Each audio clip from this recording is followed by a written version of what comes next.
কঠিন কয়েকটা কথা বলবো।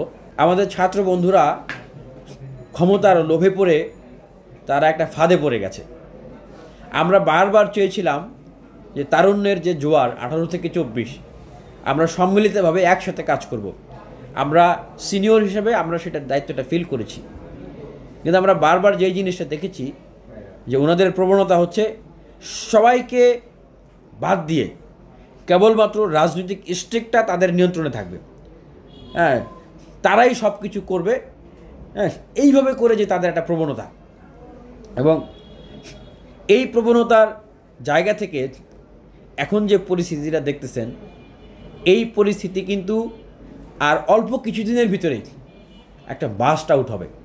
আর আপনি যে প্রশ্নটা করলেন যে তাদের অনার্স অনেকেরই শেষ হয় নাই, বা অনার্স মাত্র শেষ হয়েছে, কেউ মাস্টার্সে পড়াশোনা করে, বেশিরভাগই কিন্তু নাগরিক কমিটির এই একটা ফেজ। তাদের তো ওই যে আমি দেখেছিলাম যে বেগম খালেদা জিয়ার উপদেষ্টা আমাদের হাবিবুর রহমান হাবিব ভাই, উনি একটা কথা বলেছিলেন যে তোমরা বিশ্ববিদ্যালয় কলেজে যাও, অনার্স মাস্টার্স কমপ্লিট করো, আগে পড়াশোনাটা শেষ করো, তারপরে রাজনীতি করতে আসো। উনি কিন্তু কথাটা ঠিক বলেছেন।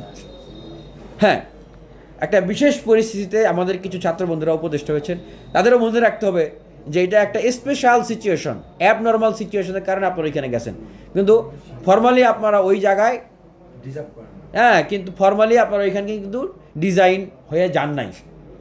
এবং এটা আপনাদেরকে মাথায় রাখতে হবে। আপনাদেরকে ওইখানে যাইতে হলে আবার সেইভাবে করে সেখানে যাইতে হবে। এখন আমাদের এই ছাত্র বন্ধুরা অনেকেই হয়তো রোমান্টিসিজমের ভিতরে ভাসতেছে, অনেকেই হয়তো ইউটোপিয়ার ভিতরে ভাসতেছে, কাল্পনিক জগতের ভিতরে, যে হ্যাঁ আমরা এইভাবে করে এইভাবে সব কিছু হয়ে যাবে।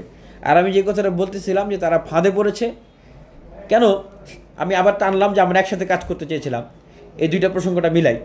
তাদেরকে ক্ষমতার লোভে ফেলে তাদেরকে অন্য সবার কাছ থেকে বিচ্ছিন্ন করে ফেলা হয়েছে।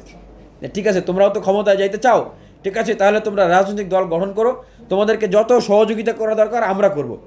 এবং যারা তাদের হাতে এই আপনার লাঠিটা তুলে দিছে বা অস্ত্রটা তুলে দিছে, তোমরা আগাও, তারা ঠিকই জানে যে এরা যখন এককভাবে এই ক্ষমতায় এসে বসে ক্ষমতাকে ব্যবহার করে রাজনৈতিক দলের জন্য আগাবে, তখন অন্যান্য রাজনৈতিক দল বা তারুণ্যের অন্যান্য শক্তি তাদের প্রতিদ্বন্দ্বী হবে। এবং তারা এটাও জানে যে তারুণ্য নির্ভর এখন যে শক্তি 18 থেকে 24, তাদের মোটা দাগে দুইটা অংশ আছে। একটা এই গণ অধিকার পরিষদ, ছাত্র এই অধিকার পরিষদে, আর একটা নাগরিক কমিটির ওই লাইনে আছে। তো এরা যদি এক হয়ে যায় তাহলে এরা আবার পুরো ফুল প্যাকেজ ম্যাচিউর হয়ে যাবে। তাহলে এদেরকে বিভাজিত রাখতে হবে, এদেরকে বিভাজিত রেখে একজনের পিছনে আরেকজনকে লাগাই দিতে হবে। তাহলে কি হবে, তাহলে 24-এর গণ অভ্যর্থনার স্পিরিট ওইখানেই কবর। এরপরে কি করো, দ্রুত ইলেকশন দাও, ইলেকশনে আবার আওয়ামী লীগকে কাম ব্যাক করে নিয়ে আসো। কী হইলো এই কয়দিনে, সব ভ্যানিশ। তো এই যে চক্র, এই চক্রের ফাঁদে পড়েছে কারা, আমাদের এই যে ছাত্র বন্ধুরা আছে, তারা এই চক্রের ফাঁদে ফেলেছে। তারা কিন্তু বুঝতেছে না তারা আসলে কি করতেছে। তাদেরকে যে গাছে তুলে দিছে, এখন যে ওইখান থেকে মইটা হুট করে পিছন থেকে টানটা দিয়ে দিলেই তারা কোথায় যাবে। দেখেন গতকালকের প্রোগ্রামটা হলো, অনেকেই বলতেছে যে এত টাকার উৎস কোথায়। আমি তাদের টাকার উৎস নিয়ে প্রশ্ন করব না, রাজনীতি করলে টাকার উৎস হয়, কোথা থেকে টাকা আনছেন সেটা আমি জিজ্ঞেস করব না। কিন্তু মনে করেন যে কালকে হঠাৎ করে যে বিশেষ উৎসগুলো থেকে আপনাদের টাকা এসেছে, সেই উৎসগুলো থেকে টাকা আসা বন্ধ হয়ে গেল, এরপর আপনারা কী করবেন?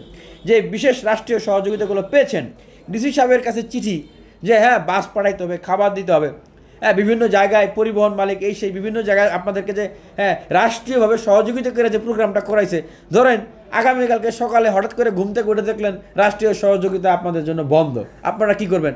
তখন তো কান্নাকাটি শুরু হয়ে যাবে। কান্নাকাটি শুরু হবে না? আমরা এই খবর পাইছি, যেটা আমি বিশ্বাস করতে চাই না, যে আমাদের ছাত্র বন্ধুরা নাকি এই